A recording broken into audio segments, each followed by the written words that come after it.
Rizarta, me një shikim të ngacmueshëm dhe një buzëqeshje të fshehtë, i futet Gjestin në dush, duke i treguar një shenjë të qartë se ajo po kërkon vëmendjen e tij. Ashtu siç është e zakonshme për të, ajo e di shumë mirë se si të tërheqë vëmendjen dhe këtë herë, duket se është e vendosur ta bëjë këtë. Duke kaluar pranë tij, ajo i dërgon një shikim të gjatë dhe të ngadalë, duke e bërë të ndjehet sikur gjithçka që po ndodh ka një rëndësi të veçantë. Gjesti, që gjithmonë ka pasur një natyrë të ndjeshme për vëmendjen e grave, e vëren menjëherë ndryshimin në sjelljen e Rizartës dhe fillon ta ndjejë një tërheqje të padiskutueshme. Ai, pa e pritur, i përgjigjet me disa fjalë që e bëjnë situatën edhe më të nxehtë. Rizarta, që gjithmonë ka pasur një natyrë energjike dhe ka dashur të jetë në qendër të vëmendjes, tani po ndihet më mirë se kurrë. Ajo përpiqet të veprojë më natyrshëm, por e kupton se Gjesti është shumë i shqetësuar nga praninë e saj. Aha, shiko sa i qetë je tani, të duket se më ke injoruar deri tani, i thot ajo, duke e ngacmuar me tonin e saj të ëmbël. Gjesti, i cili duket të ketë pak vështirësi për të mbajtur një qëndrim të ftohtë, i përgjigjet, por ndjen një lloj tensioni të nënkuptuar mes tyre. Ai e shikon dhe përgjigjet, s'kam asgjë për të thënë, ti më bën të ndihem sikur je gjithçka, duke e thënë me një buzëqeshje të fshehur që i tregon se ai ka kuptuar gjithçka, duke parë reagimin e tij. Rizarta ndihet shumë e kënaqur dhe ndjen një lloj kënaqësie që ai po e vërejti. Ajo i thot, e po, nëse do të bësh të tilla komente, mund të jap edhe më shumë arsye për të ndjerë kështu, dhe ajo kalon pranë tij, duke i dhënë një shikim të ngjashëm me atë të mëparshëm, që nënkupton një lloj tensioni dhe intrigash që vetëm ata e kuptojnë. Pavarësisht se Gjesti nuk e tregon hapur, është e dukshme se Rizarta ka arritur të tërheqë vëmendjen e tij dhe e ka bërë atë të ndjehet i prekur. Ajo është kënaqur duke kuptuar se gjithçka që bëri ka funksionuar, dhe tani ajo është e vendosur të shijojë momentin që ajo ka krijuar me shumë kujdes. Gjesti dhe Rizarta po kërcejnë së bashku në mes të sallës, të dy të buzëqeshur dhe të zhytur në atmosferën e muzikës. Gjesti duket më i çliruar se kurrë, ndërsa lëvizjet e tij bëhen më të gjalla dhe energjike. Ai duket se po e shijon këtë moment me Rizartën shumë më tepër se sa kohën që ka kaluar me Eglin. Ndërkohë që kërcimi vazhdon, Gjesti afrohet më shumë drejt Rizartës, duke e shikuar atë në sy dhe duke qeshur me shakat që ajo i bën. Ai e tërheq pas vetes në ritmin e muzikës, ndërsa Rizarta duket se e pëlqen vëmendjen që po merr prej tij. Më pëlqen si kërcejmë bashkë, i thot Gjesti me një buzëqeshje të lehtë, duke e parë drejt për drejt në sy. Rizarta e sheh me një vështrim intrigues dhe i përgjigjet me humor. Më në fund dikush që e di si të kërcej mirë. Më mirë kështu se sa të rri kot. Ata vazhdojnë të kërcejnë më afër njëri tjetrit, duke tërhequr vëmendjen e disa banorëve të tjerë, të cilët fillojnë të bëjnë komente mes tyre. Nga një cep i dhomës, Egli i shikon me një shikim të ngrirë dhe duket se nuk po e pëlqen fare këtë situatë. Ajo mundohet të mos e tregoj, por është e qartë se nuk ndihet mirë kur sheh Gjestin të kënaqet më shumë me Rizartën se sa me të. Ndërkohë, Gjesti, i vetëdijshëm për vështrimin e Eglit, zgjedh ta injorojë dhe vazhdon të argëtohet me Rizartën, duke e bërë edhe më të qartë që ndjenjat e tij mund të jenë duke ndryshuar. Gjesti flet me Rozanën dhe, me një buzëqeshje ironike, i thot se të gjithë banorët e shtëpisë e kishin marrë seriozisht kur ai pretendoi se do largohej. Ai tund kokën dhe qesh me ironi, duke shtuar, ata vërtet kujtuan se unë do të dorëzohesha kaq shpejt? Nuk largohet Kingi aq kollaj. Unë e kam nisur këtë lojë për ta çuar deri në fund, jo për t'u larguar si ndonjë i dobët. Rozana e sheh me një shikim të dyshim dhe i thot, po mirë, po bën sikur nuk të prekin fare ato që thon të tjerët, por unë e di që ti e ndjen presionin. Të gjithë po flasin për ty, për lojën tënde, për mënyrën si i manipulon njerëzit këtu brenda.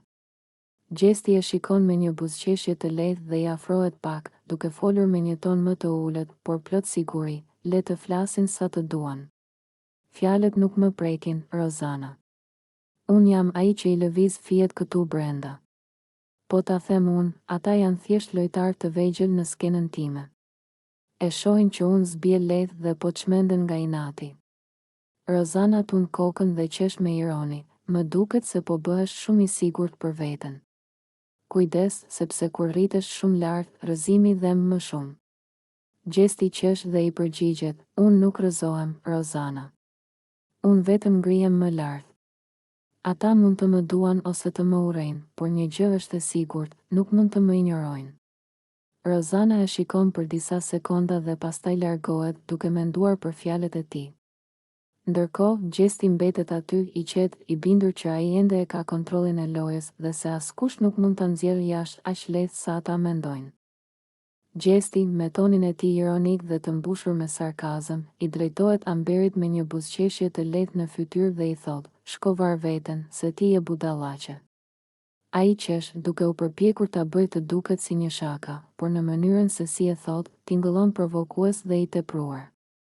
Amber, e cila fillimisht mbetet e habitur nga fjalët e tij, e shikon me një shprehje mosbesimi dhe më pas i përgjigjet me një ton të ashpër: "Ti je ai që flet? Po ti s'ke tru fare. Nëse ka një budalla këtu, ai je ti." Gjesti, duke parë që Amber është hacaruar, e vazhdon ironinë e tij duke i thënë: Shikoje si po më bërtet, tamam si dikush që s'ka humor. Po pse e more kaq seriozisht, moj? Unë thjesht po bëja shaka, s'është faji im që se kupton." Amber e shikon me nervozizëm dhe tun kokën me shgënjim: "Shaka e shaka, po ti çdo ditë bën të njëjtën gjë, gjithmonë tallesh me të tjerët dhe pastaj thua ishte shaka. Po mërzitë ndonjëherë dik me të vërtet, apo s'të intereson fare?" Banorët e tjerë fillojnë ta ndjekin këtë debat me kurreshtje, disa prej tyre qeshin me mënyrën se si Gjesti tallet, ndërsa të tjerë duken të pakënaqur me sjelljen e tij.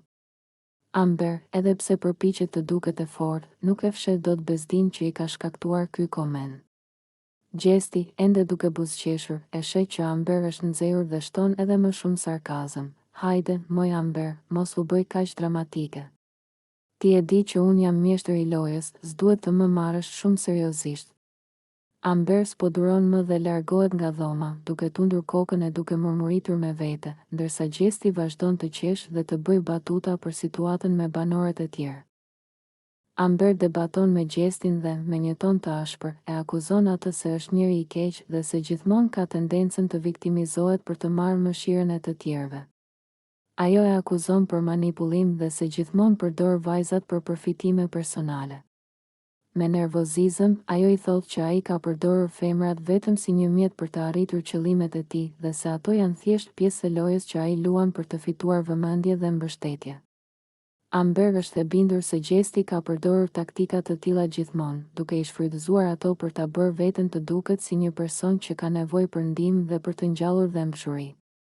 Ajo e shikon atë si një person që mund të jetë manipulator dhe që ka një natyrë të rrezikshme, duke shfrytëzuar të tjerët për të arritur përfitime. Amber është mjaft e vendosur dhe nuk heziton ta thotë këtë në mënyrë shumë të qartë, duke e bërë të qartë për të gjithë banorët se Gjesti nuk është gjithçka që pretendohet të jetë.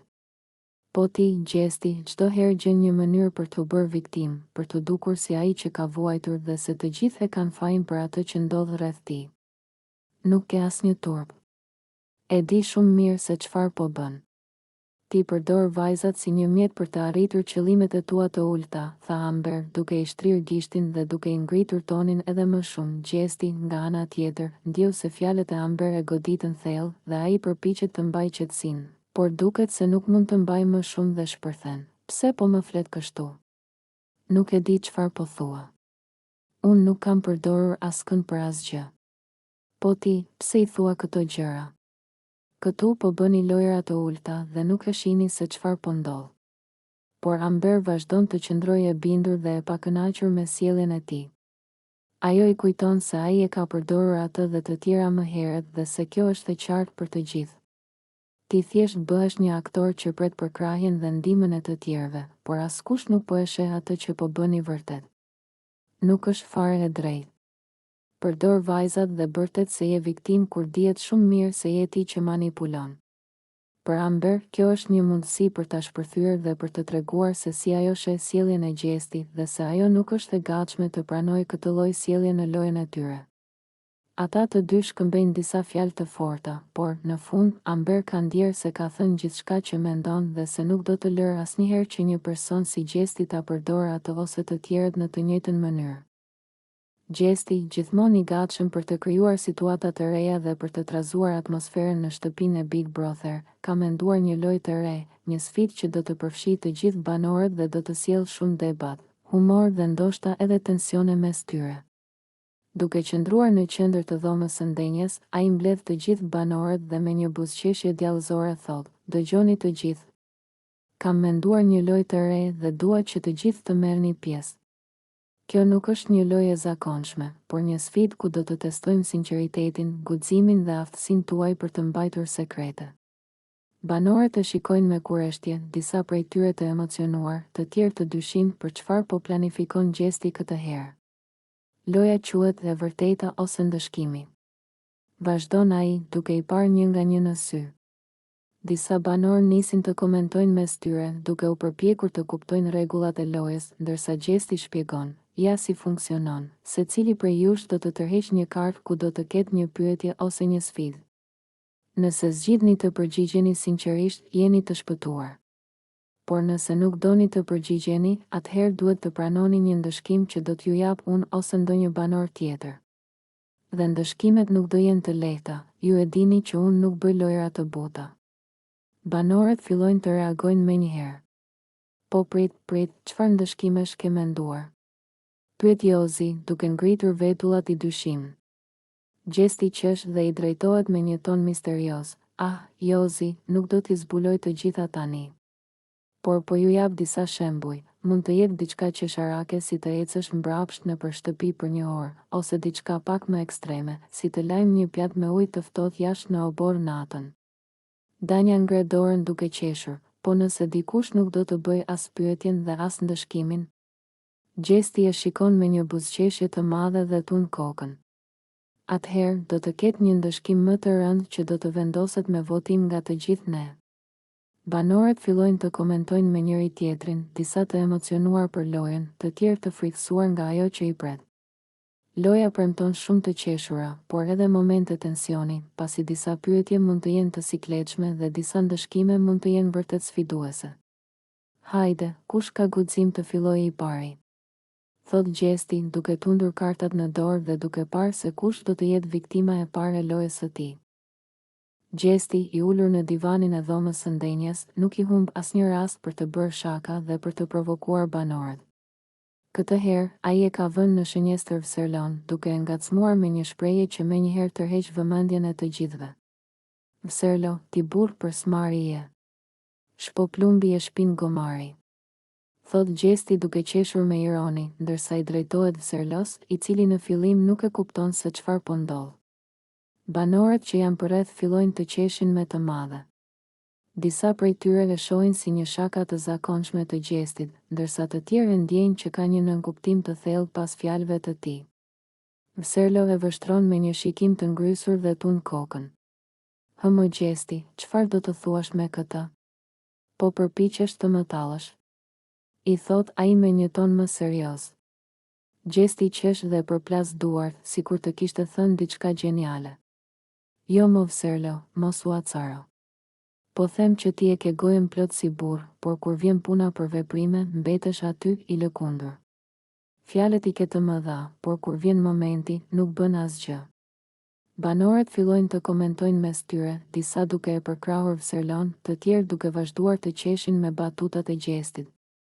Vserlo, i acaruar nga situata, ngrihet në këmbë dhe i përgjigjet me një ton më të fortë: "Gjesti, ti e di shumë mirë që unë nuk jam si ti, nuk kam nevojë të flas kot për të tërhequr vëmendjen e të tjerëve.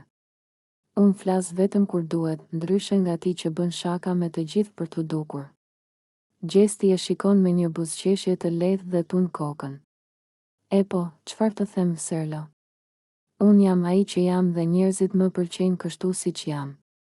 Po ti, ndoshta duhet të mësohesh të qeshësh më shumë dhe të mos e marrësh çdo gjë kaq seriozisht." Biseda bëhet gjithnjë e më e tensionuar, por banorët vazhdojnë të qeshin dhe të komentojnë mbi situatën. Duket se Gjesti ka arritur atë që donte, të bëjë zhurmë dhe të jetë në qendër të vëmendjes. Jozi, duke e njohur mirë natyrën e Gjestit dhe dinamikën e tij me Eglin, vendos ta provokojë për ta parë reagimin e tij. Teksa qëndrojnë në oborin e shtëpisë, ai i afrohet Gjestit me një buzëqeshje ironike dhe i thot: "Po sikur Egli të lërë."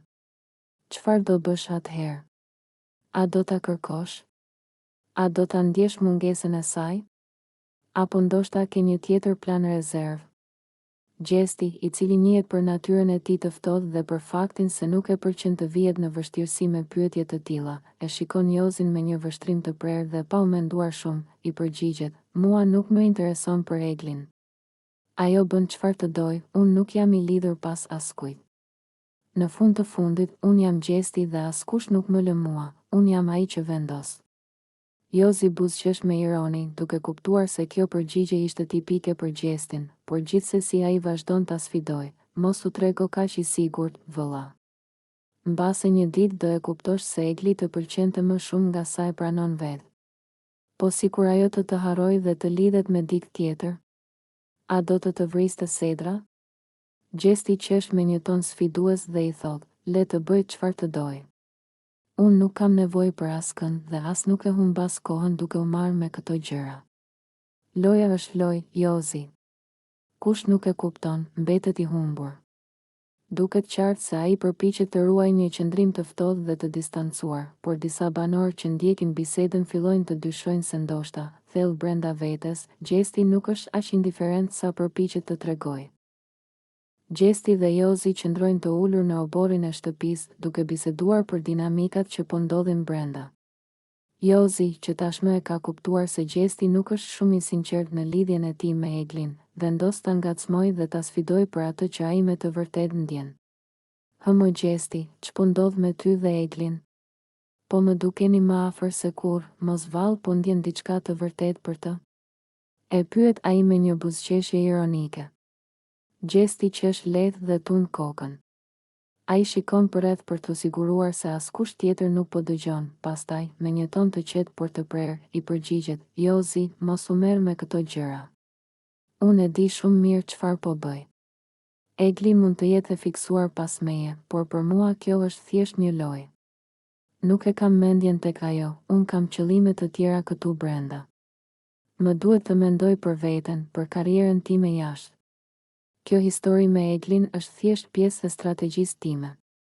Jozi e vështron me një buzëqeshje të lehtë, sikur e kishte pritur këtë përgjigje. "Pra, po thua që je duke e përdorur Eglin? Dhe ajo as që e kupton?"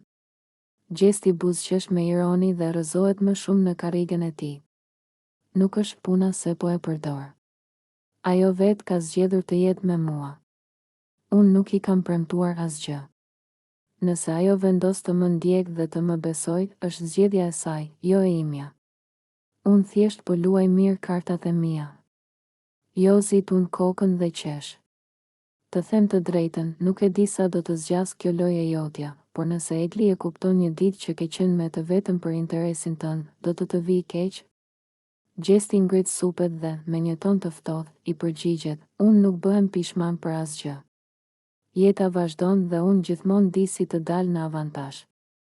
Jozi buzëqesh dhe tund kokën, ndërsa e kupton edhe më shumë natyrën e vërtetë të Gjestit.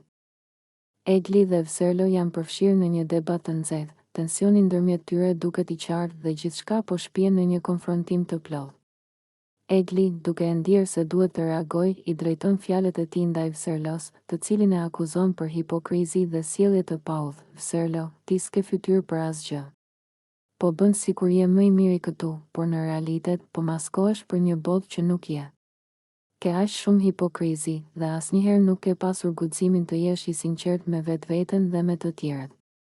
Ti je burr që përpiqesh të tregosh një imazh të fortë, por brenda je një njeri që s'ka asnjë karakter."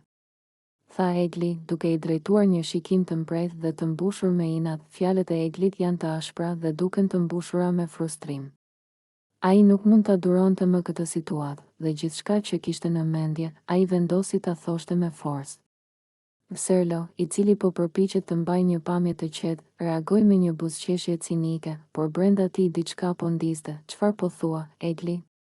A të shoh unë ty, që shpesh herë dukesh se po e luan këtë lojë si të ishte një shaka? Ti s'ke asnjë të drejtë të më akuzosh për asgjë." Përgjigjet Vserlo, i cili duket se po fshin çdo ndjesi të turpit dhe është gati të përballet me çdo akuzë që i drejtohet, por Egli nuk ndalet.